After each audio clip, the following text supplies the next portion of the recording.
오늘의 주요 뉴스입니다. 코로나19 신규 환자는 전날보다 3만 명 가까이 늘어서 4만 9,933명을 기록했습니다. 검사 건수가 줄어드는 주말 영향이 끝나면서 환자가 다시 늘어난 건데 일주일 전 같은 요일보다는 1,200명 가까이 줄었습니다. 오늘 출범한 윤석열 정부는 감염 위험도에 근거한 과학적인 방역을 강조했습니다. 이에 따라 오는 23일로 예정됐던 확진자 7일 격리 의무 해제 시기가 늦춰질 것으로 보이며 가을 재유행 가능성에 대비해 오는 8월까지 새 거리두기 체계를 발표하기로 했습니다. 방역당국이 전면 등교 이후 학생들 사이에서 수도와 유행성 이하 전염 등 감염병 발생 가능성이 있다며 주의를 당부했습니다. 질병관리청은 수도와 유행성 이하 전염이 지난 2018년과 2019년 수준으로 유행할 가능성이 있다며 손 씻기 등 개인 위생을 지켜달라고 강조했습니다. 지구 평균 기온 상승을 1.5도 아래로 억제하겠다는 목표가 앞으로 5년 안에 위협당할 수 있다는 경고가 나왔습니다. 세계기상기구는 오는 2026년까지 적어도 1년은 연평균 기온이 산업화 이전보다 1.5도 이상 높을 확률이 48%에 이른다고 분석했습니다. 동남권 신공항 예정지인 부산 가덕도에서 상뱅이와 잘피 등 해양보호생물이 서식 중인 것으로 나타났습니다.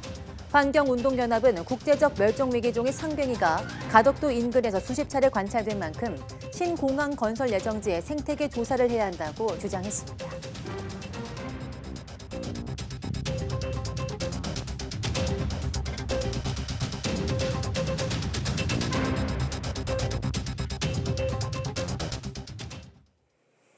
네, 여러분 안녕하십니까? 5월 10일 사이언스 투데이입니다.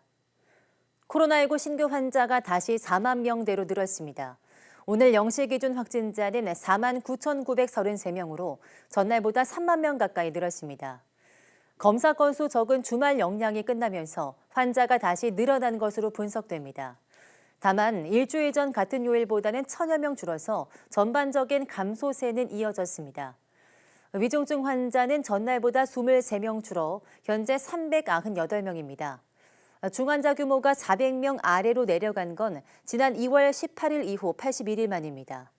하루 새 숨진 환자는 62명으로 11일째 두 자릿수를 기록했습니다. 오늘 0시 기준 전국 중환자 병상 가동률은 전날보다 1.4%포인트 내린 19.2%를 기록했습니다. 수도권 중환자 병상 가동률이 17.9%, 병상수가 적은 비수도권은 22.2%입니다. 재택치료 환자는 23만 1,127명으로 전날보다 만여 명 줄었습니다. 이 가운데 집중관리구는 17,000명입니다. 최근 2달 가까이 감소세를 이어온 코로나19 신규 환자 규모가 연휴가 끝난 이후 소규모지만 다시 반등하는 추세를 보였었습니다. 유행 정체기에 접어든 게 아니냐는 우려가 나오는 가운데 정부는 그래도 급격한 증가는 없을 것으로 예상했습니다. 김평정 기자입니다.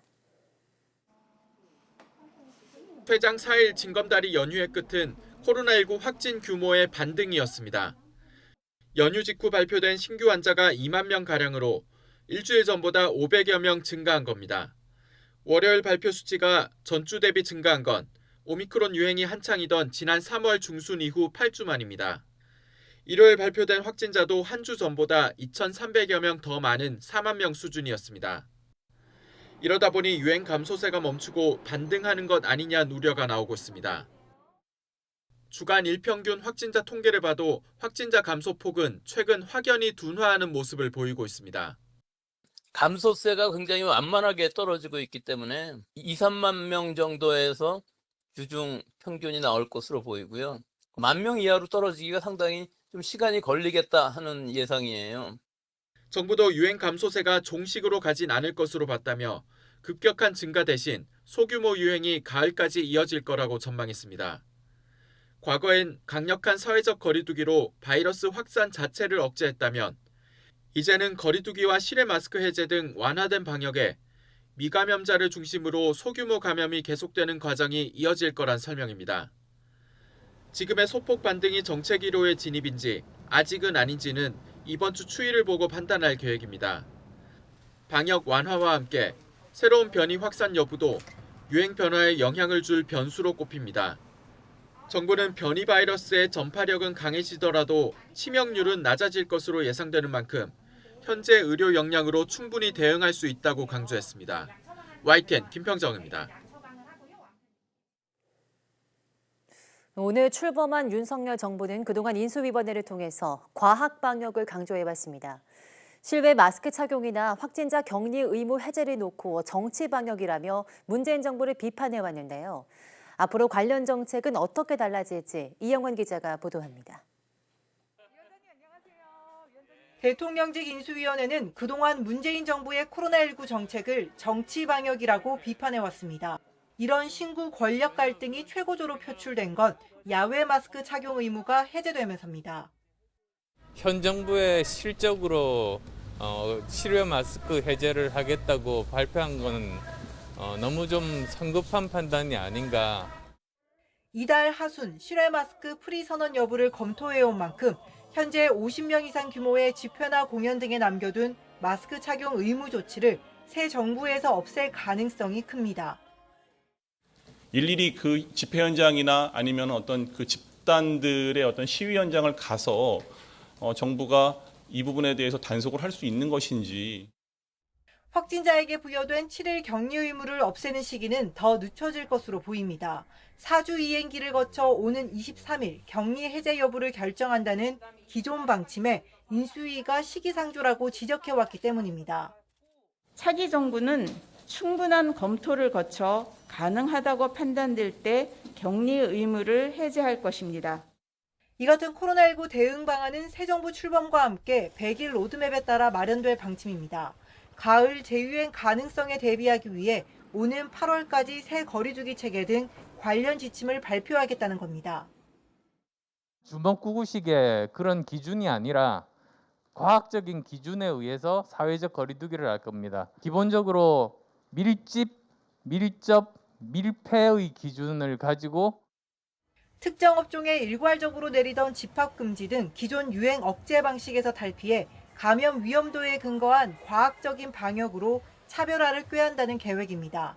하지만 큰 틀에서는 기존 정책과 큰 차이가 없어 앞으로 발표될 구체적인 대책에 관심이 쏠리고 있습니다. YTN 이영훈입니다. 질병관리청이 학교 전면 등교 이후 학생들의 단체 생활에서 수두와 유행성 이하 전염 등 감염병 발생에 주의해달라고 당부했습니다. 개학 시기인 봄, 가을철에 유행하는 유행성 이하 전염과 수두는 주로 바이러스에 감염된 환자의 침방울과 콧물 등 호흡기 분비물을 통해 단체 생활 중에 감염되기 쉽습니다. 질병관리청은 수두와 유행성 이하 전염이 전면 등교 이후 지난 2018년과 2019년 수준으로 유행할 가능성이 있다며 손 씻기 등 개인 위생을 준수해달라고 권고했습니다. 또 예방접종은 감염 예방에 가장 효과적인 방법인 만큼 수두 등 예방접종을 완료해야 한다고 강조했습니다. 중국 베이징은 코로나19 신규 감염자 수가 하루 50명 아래를 유지하고 있지만 핵산 검사의 대상 지역을 늘리고 이동을 추가로 통제하는 등 방역 조치를 계속 강화하고 있습니다. 베이징시는 기자회견에서 순위구의 한 은행에서 21명의 집단 감염이 발생해 구민 전원에 대해서 핵산 검사를 실시하고 있다고 밝혔습니다. 베이징시는 또 사람들이 모이지 못하도록 올림픽 공원과 차오양 공원 등 규모가 큰 공원의 문을 닫았습니다. 아울러 조양구와 방산구에 대해서는 여전히 재택근무를 권고하고 있으며 해당 지역에는 버스와 지하철을 대부분 무정차 통과시키고 있습니다.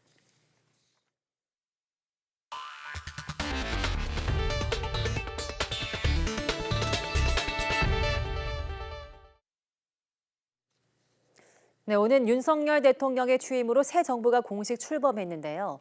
정부 부처는 일단 별도의 개편 없이 기존 형태로 꾸려져 있습니다. 대선 캠페인 과정에서 부총리제 신설이 유력하게 거론됐던 과학기술정보통신부 역시 직제 변화 없이 그대로 출발을 하게 됐습니다. 최도희 기자가 보도합니다. 윤석열 대통령은 당선 뒤에도 대선 공약인 여성가족부 폐지 방침을 굽히지 않았습니다. 부처에 역사적 소명을 다 하지 않았느냐, 더 효과적인 정부 조직을 좀 구상을 해야 되는 것이 아니냐.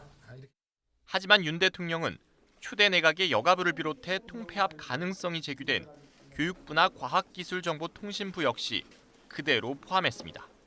조직을 바꾸려면 법안 개정이 필요해 원내 과반인 더불어민주당의 협조가 필수적인데 정부 출범 전 무리하게 밀어붙이다가 국정 동력을 잃을 우려가 있기 때문입니다. 국정 혼란을 줄이고 새 정부의 안정적인 출발을 차분히 준비한다는 차원에서도 말씀드린 대로 조직 개편 문제는 시간을 두고 가기로 했다. 새 정부와 국민의힘은 9월 정기국회에 정부 조직 개편안을 통과시키겠다는 방침이지만 더불어민주당이 여성의 목소리에 귀를 기울이라며 특히 여가부 폐지에 반발하고 있어 조율 과정을 거쳐야 합니다. 국회 통과가 필요한데 이에 대해서 소통하려고 하는 자세를 보여줄 것을 강력하게 요구합니다. 또 대선 뒤 3개월 만에 치러지는 6일 지방선거에 새 정부 국정 동력이 좌우될 수도 있는 만큼 결과에 따라 조직 개편이 영향을 받을 가능성도 있습니다. YTN 최두입니다. 한국형 발사체 누리호보다 성능이 크게 향상된 차세대 발사체 개발 사업이 예비 타당성 조사에 돌입했습니다. 이 발사체가 개발되면 우리나라는 달이나 화성까지 독자적으로 탐사할 수 있는 능력을 갖추게 됩니다. 보도에 최소라 기자입니다. 한국 최초의 달 궤도선 KPLO. 오는 8월 미 플로리다주에서 미 스페이스X 로켓에 실려 발사될 예정입니다. 발사 4개월 뒤 KPLO가 달 궤도에 안착하면 우리나라는 미국, 러시아 등 6개국에 이어 세계 7번째 달 탐사 국가가 됩니다. 우리나라는 더 나아가 2030년대엔 달 표면에 탐사선을 착륙시킬 계획입니다. 이때는 우리나라에서 우리 발사체에 실어섭니다. 이를 위해 정부는 한국형 발사체 누리호보다 추진력이 더 뛰어난 차세대 발사체를 개발하는 사업에 대한 예비 타당성 조사에 착수했습니다. 차세대 발사체는 100톤급 엔진 5기로 이루어진 1단 엔진과 10톤급 엔진 2기로 구성된 2단 엔진 등 모두 2단으로 구성됐고 달까지 무려 1.8톤의 물체를 보낼 수 있는 추진력을 갖습니다. 기존 누리호보다 추진력과 운송 가능 중량은 늘고 외형도 4에서 7m 커지지만 3단에서 2단으로 단수는 줄었습니다. 단수가 줄어들게 되면 실패 위험이 줄어들게 되고 구성품, 제작 단가, 일정 등이 다 감소하게 돼서 발사체의 안전성과 경제성이 높아집니다. 차세대 발사체에는 재사용 발사체 기반 기술이 적용될 예정이어서 이번 사업을 통해 발사체 재사용을 위한 핵심 기술도 확보할 수 있을 것으로 기대됩니다. 또 누리호의 경우 한국항공우주연구원의 주도로 개발이 진행됐지만 차세대 발사체는 설계부터 발사까지 항우영과 함께 국내 민간 기업이 참여합니다. 종래에는 개발에 참여하던 기업들이 정부에서 주관하는 사업을 이렇게 기다려야 됐는데 이제 그게 아니라 그 기업들이 직접 연구, 개발, 활용 이런 것들을 계획하고 주도하는 형태가 될 수 있다. 차세대 발사체 개발이 완료되면 우리나라는 지구 궤도 위성뿐 아니라 달과 화성 등에 대한 독자적인 우주 탐사 능력을 확보하게 됩니다. 정부는 개발된 차세대 발사체를 활용해 2030년 첫 발사를 통해 성능을 검증하고 2031년엔 달 착륙선을 발사할 계획입니다. 이번 사업에는 2023년부터 2031년까지 총 9년 동안 1조 9,330억 원이 투입될 계획입니다. 오는 11월 말쯤 예타 조사 결과가 나올 것으로 기대됩니다. YTN 사이언스 최소라입니다. 동남권은 신공항 건설이 추진되고 있는 부산 가덕도에 멸종위기종인 상괭이와 잘피 등 해양 보호생물이 서식하고 있다는 환경단체 조사 결과가 나왔습니다. 환경단체는 정부가 신공항 추진 계획을 철회하고 가덕도 생태계 공동조사에 나서야 한다고 촉구했는데요. 직접 들어보겠습니다. 가덕도 남측을 중심으로 총 13개월 상괭이와 잘피를 중심적으로 조사한 결과 한 장소에서 6시간 동안 60회 이상 관찰될 정도로 가덕도 매립 예정지와 남측 바다를 중심으로 서식하는 것을 확인하였다. 총 6,400마리가 넘는 새들이 제한된 활주로 구역 상공을 비행하거나 지상 50m에서 900m 사이의 고도를 비행하며 맹금류 2,610마리와 기타 대형 주류 1,922마리가 제한된 활주로 상공을 수차례 비행한 것으로 확인되었다. 예정지에 공항이 건설된다면 국수봉을 중심으로 한 가덕도의 우수한 생태계는 모두 파괴될 것으로 우려된다. 이에 우리는 사전 타당성 검토 연구 용역 결과를 즉시 공개하고 철저한 예비 타당성 조사를 실시할 것을 촉구한다.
네, 미국에 몰아쳤던 토네이도 영상 보고 오셨습니다.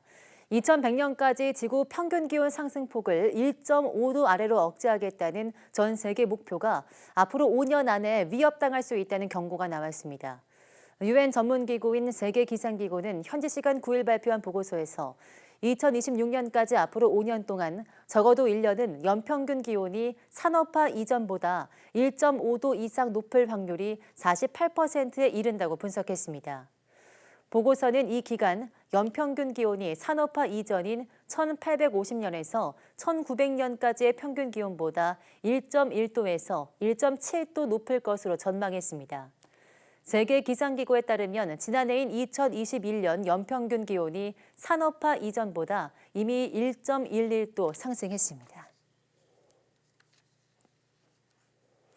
네, 이창양 산업통상자원부 장관 후보자는 에너지 안보와 탄소 중립의 주요 수단인 원전을 합리적으로 활용하고 원전 생태계의 경쟁력을 높여서 원전 수출을 적극 지원하겠다고 말했습니다. 이창양 후보자는 국회 인사청문회 모두 발언에서 합리적이고 실현 가능한 에너지 정책을 추진해서 에너지 산업을 미래 성장 산업으로 육성하겠다며 이같이 밝혔습니다. 이어 균형 잡힌 에너지 믹스를 실현하고 그 과정에서 다양한 의견 수렴과 절차적 정당성을 확보하는 데 만전을 기하겠다고 강조했습니다. 이 후보자는 이와 함께 경제 안보와 미래 국가 경쟁력의 핵심이 되는 반도체와 인공지능, 배터리 등 첨단 산업을 미래 전략 산업으로 육성해 가겠다고 덧붙였습니다. 네, 원자재값 상승 등의 영향으로 지난 3월에도 경상수지 흑자 규모가 줄어들었습니다.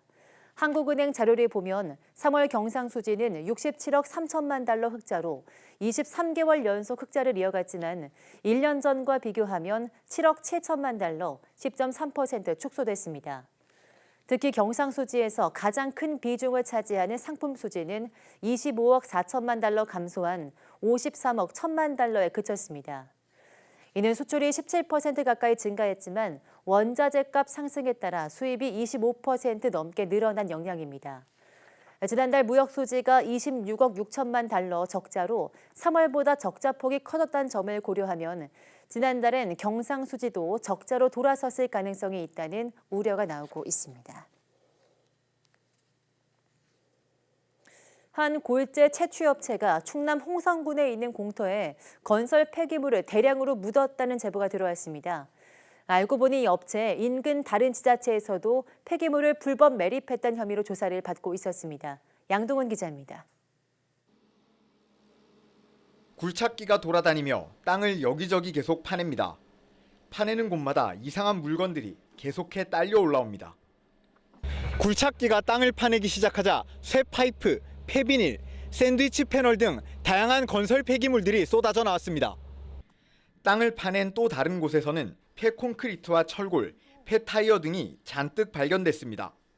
제보자는 한 골재 채취업체가 이곳에 25톤 덤프트럭 10여 대 분량에 달하는 건설 폐기물을 묻었다고 주장했습니다.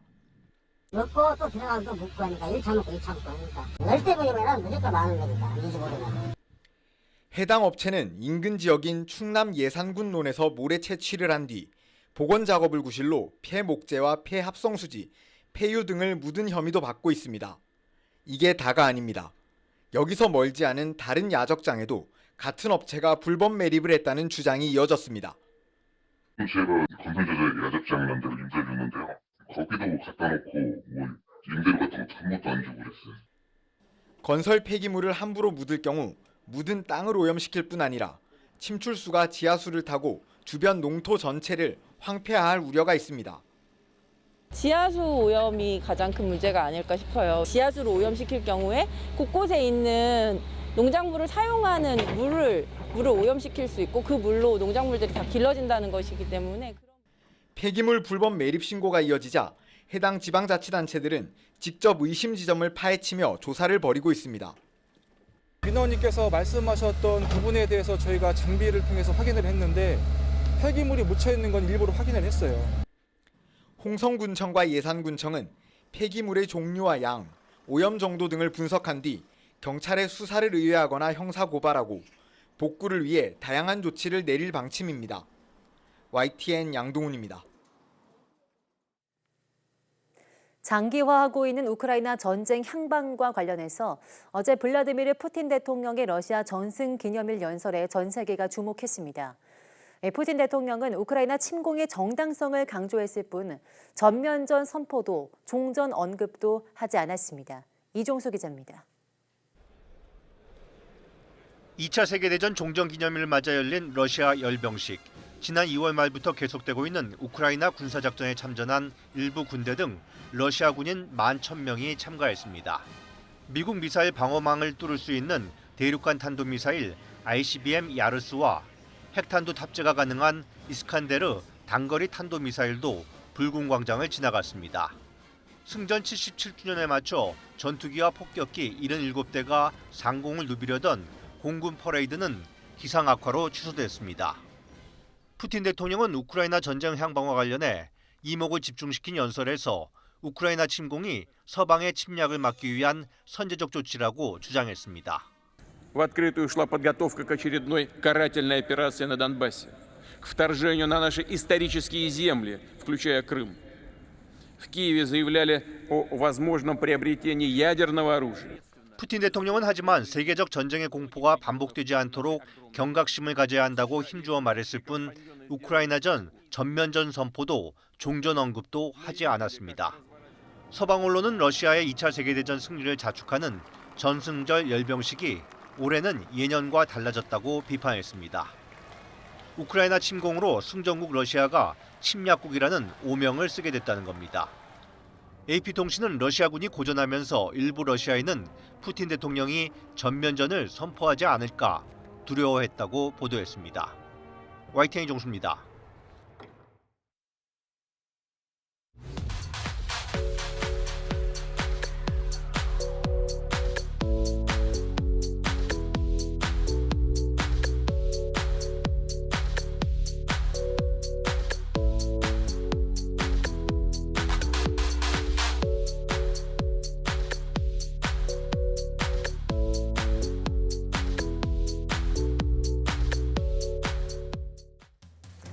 네, 하늘 표정이 맑음인 날 얼굴 표정도 더 환하게 미소 짓게 되곤 합니다. 바로 날씨가 우리 정서에 큰 영향을 미치기 때문인데요. 오늘 오후 사이언스투데이 코너 한길 사람 속은에서 날씨와 정서의 상관관계에 대해 이야기 나눠보겠습니다. 많은 시청 바랍니다. 함께해 주신 여러분 고맙습니다.